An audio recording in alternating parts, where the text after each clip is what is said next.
Next 9 news में आपका बहुत बहुत स्वागत है। मैं हूं आपके साथ अबरारुल हक रहमान। क्या मध्य प्रदेश में एक बार फिर से कमलनाथ के उन तमाम दावों पर जनता भरोसा कर एक बार फिर से कांग्रेस की सरकार बनाएगी?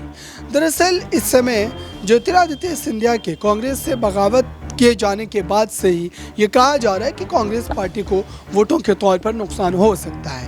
और कल मध्य प्रदेश में चुनाव है। जाहिर सी बात है कि चुनाव से पहले जो राजनीतिक ताकत झोंकनी थी कांग्रेस पार्टी को या भारतीय जनता पार्टी को, उन्होंने पूरी तरीके से वहाँ पर दमखम लगाया, जनता के बीच एक छाप छोड़ने की कोशिश की।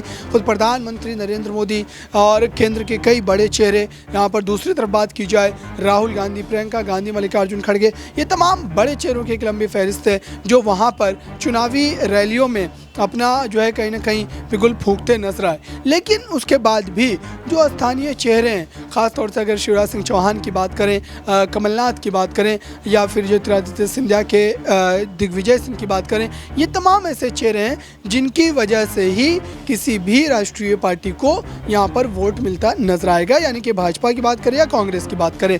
लेकिन अभी एक कड़ी चुनौती ये है कि ज्योतिरादित्य सिंधिया के भाजपा में चले जाने के बाद ये पहला चुनाव है, भारतीय जनता पार्टी जो है कहीं ना कहीं मैदान में उतर रही है और ये उनका भी एक राजनीतिक इम्तिहान होगा कि दरअसल ज्योतिरादित्य सिंधिया के भाजपा में चले जाने के बाद भारतीय जनता पार्टी को इसका कितना ज़्यादा सियासी फ़ायदा मिलता है।